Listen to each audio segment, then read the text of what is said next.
Bismillahirrahmanirrahim.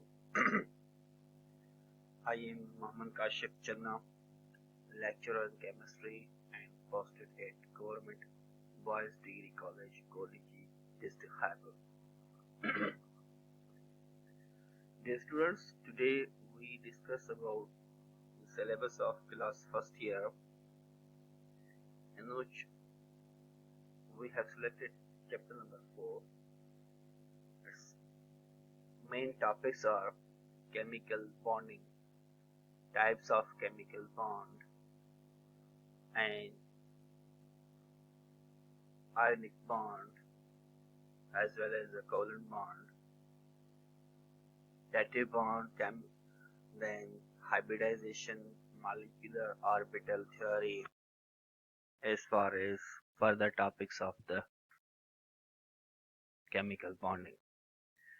So first, we discuss about the what is the chemical bond. Chemical bond can be defined as the force of attraction by which two atoms hold together in a molecule form or in a compound form is known as a chemical bond. There are so many other definitions of the chemical bond. Chemical bond is a type of the force which always holds atoms together, whether in a molecular form or in a compound form. For example, sodium chloride is a compound which is formed by the combination of two atoms, sodium and chlorine atom. Sodium and chlorine atom is combined together by a force. That is a force which is known as a chemical bond. Chemical bond has so many different types, such as ionic bond, covalent bond. Covalent bond is further classified as a polar bond as well as a non-polar bond. Dative bond, hydrogen bond, van der Waals forces. There are so many types of the chemical bond. But first we discuss about what is the ionic bond. Ionic bond, which is also known as electrovalent bond. Why it is known as electrovalent bond or ionic bond? We explain each and everything with different examples and with elaboration. This bond, which is given by the scientist whose name is Gossel. This bond is defined as the electrostatic force of attraction by which two ions are held together is called ionic bond or electrovalent bond. Or when a complete transference of electrons takes place between two atoms, this is also called ionic bond. When one atom completely lost its valence electron and forms a type of ion that is known as a cation, and other atom which obtained or accept electron to form ion anion, and when the bond is developed between cation and anion, it is also called electrovalent bond. Dear students, this type of bond is always found between the first A, second A group of element and 6A, 7th A group of elements. For example, the formation of sodium chloride, in which in the first step sodium atom lost its valence electron with absorption of energy, which is equal to 495 kilojoule per mole. Take example, sodium which has atomic number 11. It means it has 11 electrons. In the first shell 2 electrons, second shell 8 electrons, and in the third shell 1 electron. When heat energy is applied on the sodium atom, then it will lose its valence electron. Then the remaining number of electrons in the sodium atom is 10 because this atom lost 1 electron. Then the second step, chlorine atom gains 1 electron from the sodium atom to form chloride ion. For example, atomic number of chlorine is 17, 2 electrons in the first shell, and 8 electrons in the second shell, and a 7 electron in third shell. It has a need of 1 electron for completing its fine valence octet. Therefore, chlorine atom accept or obtain the same electron which is lost by the sodium.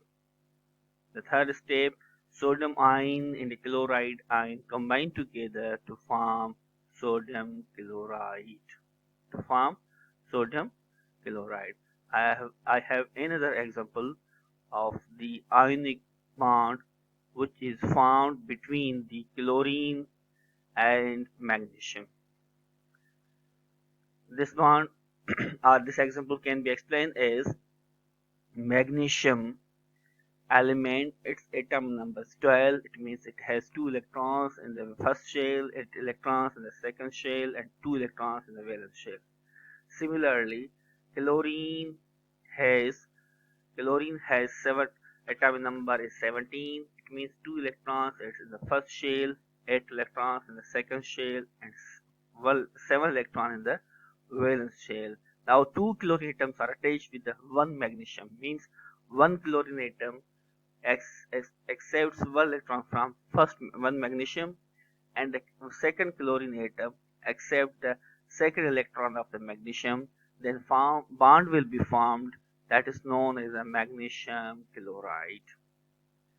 Then what are the conditions for the formation of the ionic bond? Ionization potential of electropositive atom should be low. IP means ionization potential of the electropositive atoms should be low. What is IP? Ionization potential can be defined as amount of energy required for the formation losing electron. Then electro affinity of electronegative atoms should be high. Electronegative difference between two atoms should be more than 1.7. Dear students, in this slide we have three new terms. One is IP, means ionization potential, means amount of energy is required to remove electron from the valence shell of the one atom.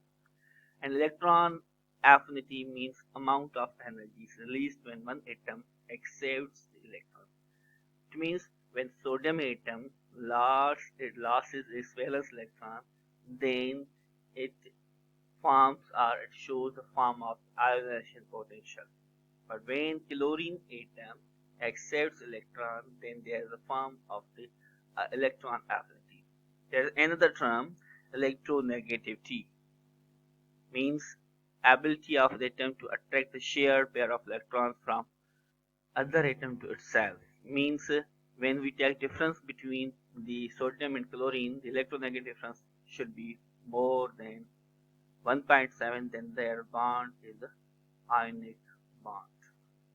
Then what are the characteristics of the ionic compounds? Ionic compounds means those compounds which are found by the combination by the effect of the ionic bond. Number one, they all are in solid state. Take supposition sodium chloride is also in the solid form, magnesium chloride is in also solid form. Number two, they have high melting point and boiling point. Means melting points and boiling point, all ionic compounds is higher or greater. They are soluble in water and polar solvents. They are soluble means sodium chloride, magnesium chloride means all the ionic compounds must be soluble in the water as well as in the polar solvents.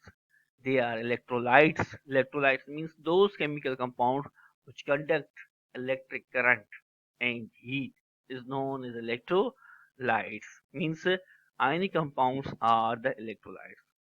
And the soluble, they are insoluble in organic solvent. Means organic solvents are in the non-polar solvent.